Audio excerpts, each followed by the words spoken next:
Versace. With its bright colors, bold outfits, and the famous Medusa logo, it is one of the world's most recognized fashion brands. The company's current value are well over $2 billion. And what's interesting is how this poor child from a small town, by hiding being gay for years, achieved all this. Versace's rise to the top of the luxury fashion world is incredible. However, this video is not just a success story, but actually also the story of one of the most extraordinary murders in the world. A poor child establishes one of the world's biggest fashion brands, and at the peak of his career becomes the victim of a serial killer wanted by the whole world. A gay boss, a fugitive killer, and the fashion world.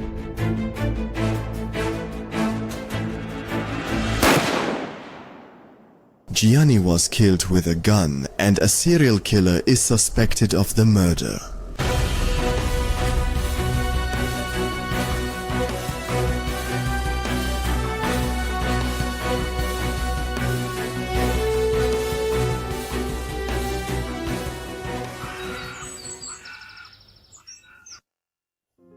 Gianni Versace was born in 1946 in a poor town in Italy with very few job opportunities. He was born.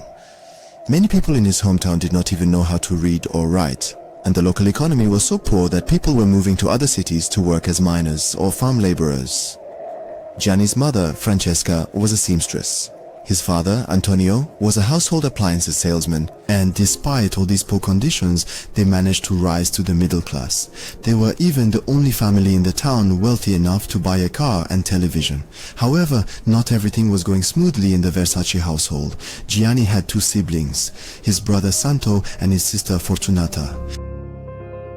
On a beautiful summer evening in 1952, the Versace family went to the amusement park to have some fun and make their children happy. However, none of them knew this would be the family's first disaster. During the amusement park visit, his sister had an accident and hurt her knee. It was actually a small scratch, but they rushed to the hospital because she urgently needed a tetanus shot. However, as a result of the wrong medication given by the doctor, the 10-year-old little sister of Gianni passed away within 24 hours. After this sorrow, the Versace family decided to have another child, Donatella Versace. Perhaps fate led to her birth, because in the coming years, she would become Gianni's best friend and helper. As Gianni grew up, she made her mother's clients feel like the most beautiful women in the world. He spent a lot of time in the tailor shop. In fact, he spent so much time there that his mother was worried he wasn't spending enough time with his friends. Also, Gianni was known as a mischievous child in the neighborhood. He was failing all his classes and skipping school to go to the beach. Whenever he received his allowance, he would immediately spend it all on clothes, fashion magazines, and concert tickets. This situation worried his family because he seemed to be acting as if he had no direction in life. His family wanted him to go to university. However, from an early age, it was clear that this was not for him. One day, his mother was called to school for a parent-teacher meeting. The teacher showed her Gianni's notebook, and all the pages were filled with drawings of women. In fact, the teacher had called his mother because he thought Gianni was a pervert. But his mother realized that he was actually drawing the clothes on the figures, not the women themselves. When Genny reached the end of high school, there was an exam he needed to take to graduate. However, he cared so little about school that he didn't take any exams and didn't get a diploma. Naturally, his father was very angry about this. He thought Gianni was ruining his life with his own hands, but Gianni already knew what he wanted to do. He immediately started working full-time in his mother's tailor shop, and he learned everything he could about the fashion business.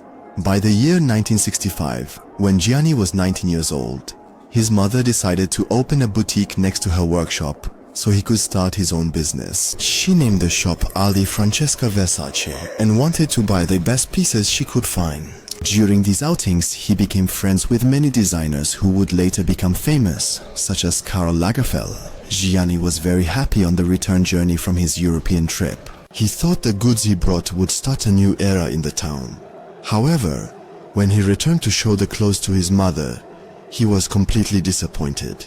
His mother was aghast at the clothes he brought. These pieces were considered too revealing, especially for their quiet little seaside town. There were short cocktail dresses showing women's legs and pieces considered provocative. However, Gianni had a keen eye for what young women wanted, so soon all the women in town began flocking to booty. His daring choices had worked, and thus Gianni Versace established his first successful business.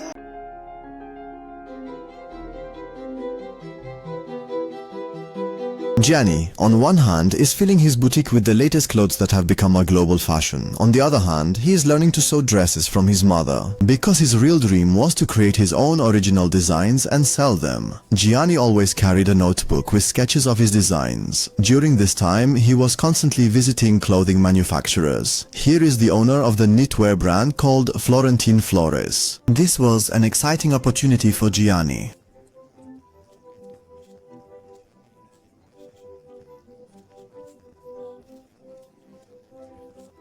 He had to move to Tuscany for this job, but that was an insignificant detail for him, and he accepted the job immediately.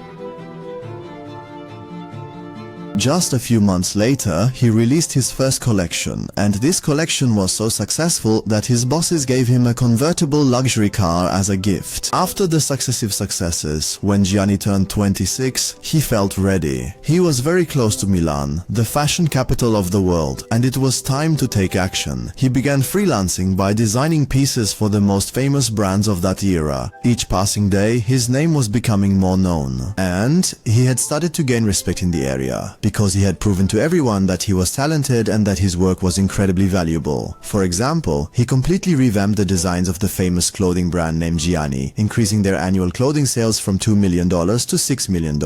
In other words, Gianni had the potential to triple the sales of a major brand on his own. He spent the next 6 years freelancing and networking in Milan. During that period, Gianni was receiving so many offers that his income reached 6 figures annually. He was no longer the poor child from the small town. He was one of the most valuable designers in Milan, sought after by the world's biggest brands. And finally, he decided it was time to show the world who he was.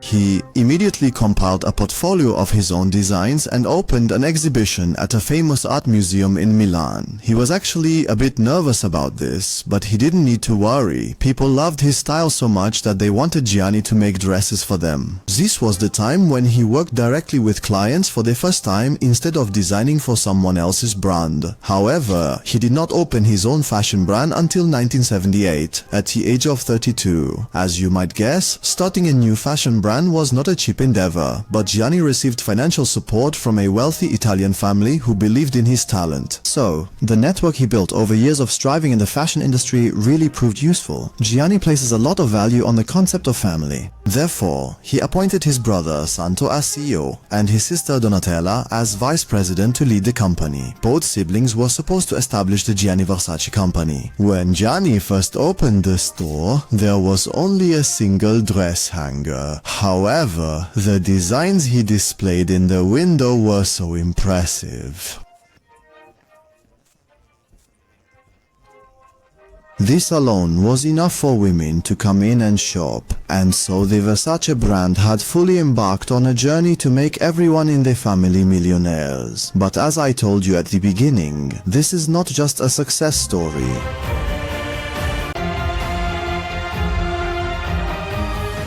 I apologize for interrupting the video. I hate this situation too, but unfortunately I have to say it. Please take a few seconds to like the video, subscribe to my channel, and don't forget to write your opinions in the comments section. Thanks to your support, my channel is currently receiving many advertisement offers. However, I don't want to promote nonsensical things to you just for money. I need more support from you to connect with quality brands. Thank you in advance. Gianni's sister Donatella moved to Milan to follow the business more closely. However, after a while, she got bored with her duties as vice president. After all, she was still a young woman in her early 20s trying to figure out what she wanted to do in life, and eventually, she also decided to become a fashion designer. For this reason, Gianni allowed Donatella to sell her designs in the Versace store through Versus, started a new series called. Gianni was known for using innovative materials in his clothes, aluminum mesh, series, rubber, lace, and went so far as to use almost everything. At that time, using so many materials in clothing design was not common, and this move was what completely set him apart from his competitors. Gianni Versace's designs were also known for being bold. Of course, he received a lot of criticism from both the media and the fashion community. There was even a saying, Armani dresses the wife, Versace dresses the mistress. But he ignored all these criticisms. He knew what his customers wanted, to show off their curves instead of hiding their bodies, and to be proud of it.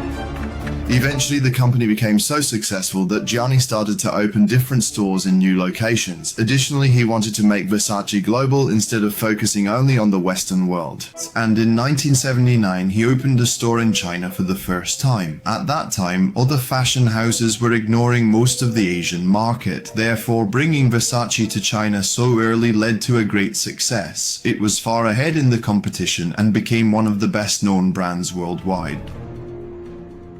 During the 1980s, he began opening stores in the United States and launched many new fashion lines that achieved great success in the 90s. Moreover, besides being a vibrant and bright fashion designer, he is also very good at marketing. He realized the power of dressing celebrities and associating them with the brand very early on. That's why he used all his connections, including at the time Michael Jackson. He became known for dressing many celebrities like Madonna and Princess Diana. After these celebrities were photographed and published in magazine outfits by Versace, the demand for the brand quickly started to increase, and over time Versace became more of a lifestyle brand. They were selling everything from sheets to plates and pillow covers. Gianni wanted to make products accessible not just to the rich and famous, but to everyone. Even if someone from the middle class couldn't afford a Versace dress, they could buy perfume or sunglasses. This would be a great move as it helped spread the brand's popularity worldwide, and it did. The brand spread worldwide, but if he knew this would lead to his death, do you think he would have tried so hard?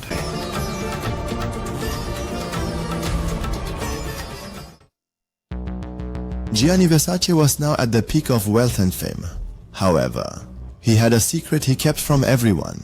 Perhaps a secret that could lead to his death. Honestly, he was gay and had a relationship with a man named Antonio. However, his family wanted to keep his sexual orientation secret, as they feared it might harm the company's reputation. For years, he hid his true self from the public. In 1992, Gianni purchased a mansion in the South Beach neighborhood of Miami with his lover Antonio. He felt at peace here. He also frequently visited gay nightclubs in the local area, but he would not drink or dance in the crowd. He was there to see what people were wearing and to get inspiration. Despite being rich and famous, he was still very humble and regularly chatted with the local people. However, in 1993, a tragedy occurred. Gianni Versace was diagnosed with cancer in his inner ear. Later, he was diagnosed as HIV positive. Gianni, the possibility of losing his life to diseases, began to write his will. However, no one had predicted that he would be killed long before his illness took his life. On July 15, 1997, as every morning, Gianni went for a walk in front of his house in Miami. However, he was unaware that 27-year-old Andrew Cunanan was waiting for him at the door. Andrew took out his gun and shot Gianni in an execution style, causing him to fall on the front steps. At that moment, purely by chance, the bullet went through his body and also hit a nearby pigeon. When the police arrived, they saw the dead pigeon next to the body and initially thought it was a message left by the mafia. Actually, that's why the investigation became much more complicated.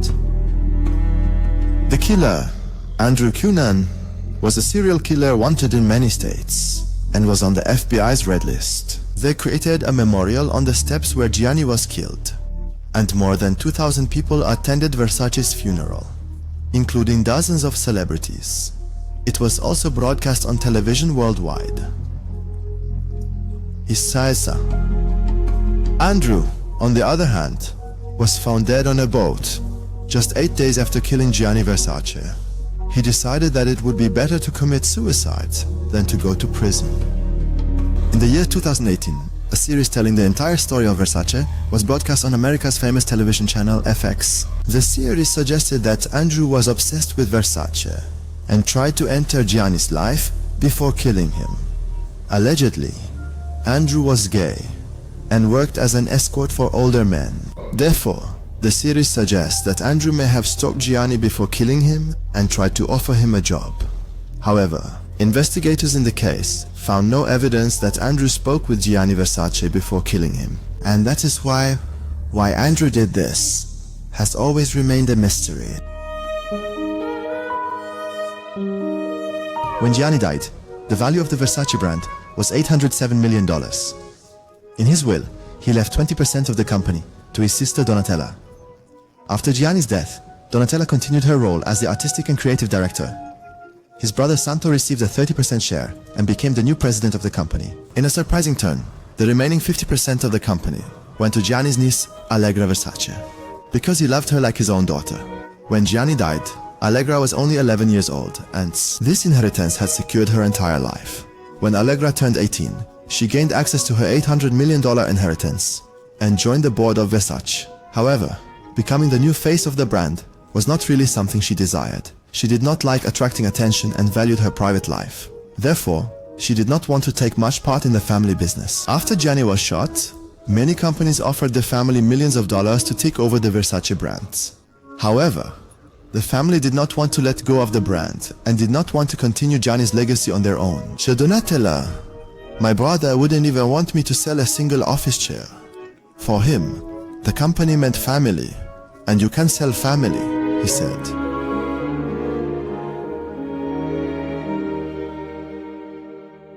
Thus, the Versace family continued to manage the brand themselves despite all challenges.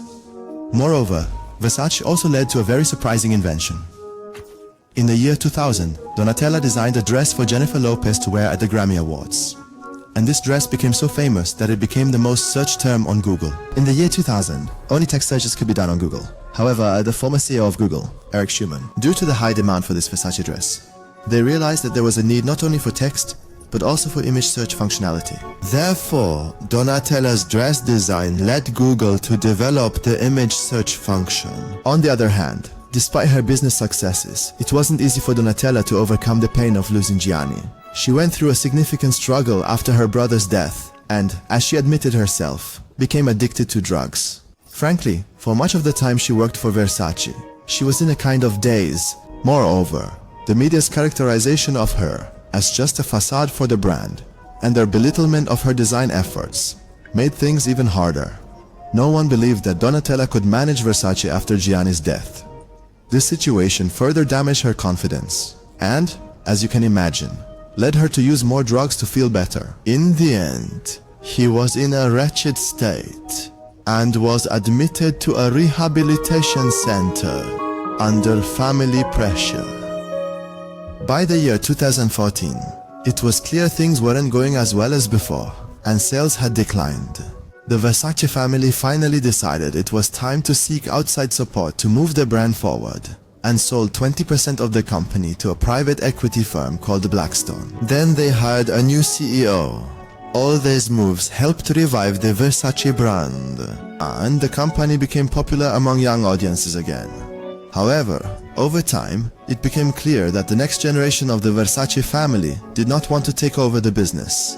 Santo and Donatella wanted their brand to live on after them, so they decided that it would be best to sell the company completely. In 2018, Capri Holdings bought the Versace brand for $2,120 million. Donatella and Santo continued to work within the company.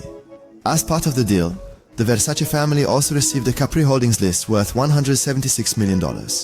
In short, Versace, which began as a modest family business in Italy, acquired the billion-dollar fashion brand Pimoda. The name Versace will continue to live on even after the family is gone, and remains one of the most popular fashion brands today.